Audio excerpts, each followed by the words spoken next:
चांद और सूरज के प्रिय महाराज ने अपने नौजवान मंत्री से कहा, हमें अपने दरबार के लिए एक कवि की जरूरत है जो सचमुच कवि हो।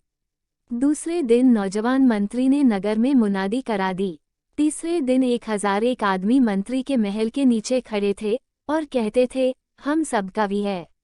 मंत्री ने 21 दिनों में उन सब की कविताएं सुनी और देखा कि वो सबकी सब सुंदर शब्दों और रसीले भावों से भरी थी और उनमें मधु की मिठास थी और यौवन की शोभा थी और मदभरी उपमाएं थी और मन को मोह लेने वाले अलंकार थे। मगर उनमें सर्वश्रेष्ठ कौन है, नौजवान मंत्री इसका फैसला न कर सका।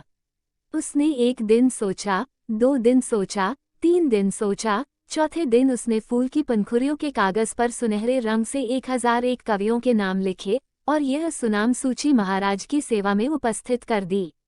महाराज को हैरानी हुई। बोले, क्या यह सब कवि हैं? मंत्री ने विनय से सिर झुकाया और धीरे से जवाब दिया, मैंने उनकी कृतियां सुनी हैं और इसके बाद यह नामावली तैयार की है। मगर हमें एक कवि की जरूरत है और यह 1001 हैं। मैं चुनाव नहीं कर सका। महाराजा ने 1 घंटा विचार किया, 2 घंटे विचार किया, 3 घंटे विचार किया, चौथे घंटे आज्ञा दी, इन सबको कैद कर दो, इनसे कोल्हू चलवाओ और हुक्म दे दो कि अब से जो आदमी कविता करेगा उसे हमारे शहर का सबसे बलवान आदमी कोड़े मार मारकर जान से मार डालेगा। मंत्री ने आज्ञा का पालन किया। अब वहां एक भी कवि न था, न कोई काव्य की चर्चा करता था। लोग उन अभागों के संकट की कहानियां सुनते थे और उनके हाल पर अफसोस करते थे।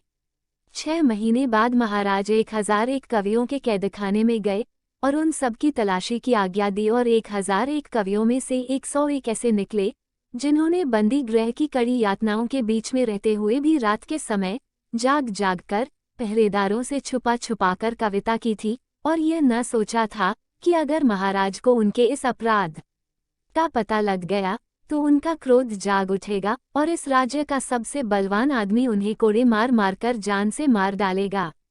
महाराज ने अपने मंत्री से कहा, तुमने देखा, यह 900 आदमी कवि न थे, नाम के भूखे थे। इनको 6-6 महीने की तनख्वाह देकर विदा कर दो और यह 101 आदमी किसी हद तक कवि हैं। इनको रहने के लिए हमारा मोर महल दे दो और देखो इन्हें किसी तरह की तकलीफ न हो। मंत्री ने ऐसा ही किया। अब यह कवि अच्छे कपड़े पहनते थे, अच्छे भोजन खाते थे और रात दिन रासनरग में लीन रहते थे। लोग उनके ऐश आराम की कहानियां सुनते थे और अपने दुर्भाग्य पर ठंडी आहें भरते थे। 6 महीने बाद महाराज अपने मंत्री को साथ लेकर एक बार फिर 101 कवियों के मोर महल में गए और उन सबको अपने सामने बुलाकर बोले, तुमने बेपरवाही के 6 महीनों में क्या कुछ कहा है? हम सुनना चाहते हैं। 101 आराम दासों में से सिर्फ एक ऐसा था जिसने मोर महल की इंद्र सभाओं में कोई भाग न लिया था और अपने मन के उद्गारों को शब्दों में बांधता रहा था। दूसरे शराब पीते थे और झूमते थे। वो एकांत में बैठकर आप ही अपनी कविताएं पता था, आप ही खुश होता था। जैसे जंगल में मोर आप ही नाचता है, आप ही देखकर खुश होता है। चांद और सूरज के प्यारे महाराज ने अपने नौजवान मंत्री से कहा, यह 100 आदमी भी कवि न थे, आराम के भूखे थे। जब यह कैद थे, इनकी आंखें अपनी दुर्दशा पर रोती थीं और चूंकि उस वक्त इनका जीवन की बहारों से खाली था, इसलिए उन दिनों इन्हें अपना जीवन प्यारा न था। उस समय इन्होंने कविता की और उसमें अपने भाग्य के अंधेरे और अंधेरे के भाग्य का रोना रोया। मगर जब वे दिन बीत गए और जब वे काली घाइयां गुजर गई तो इन्हें काव्य और कल्पना की कला भी भूल गई। यह दुख के दिनों के कवि हैं, सुख के समय के कलाकार नहीं। इनको धक्के देकर महल से निकाल दो। इसके बाद महाराज ने उस साधु स्वभाव बेपरवाह आदमी की तरफ इशारा करके कहा, यह सच्चा कवि है जिसके लिए दुख और सुख दोनों एक बराबर हैं। यह दुख की रात में भी कविता करता है, यह सुख के प्रभात में भी कविता करता है।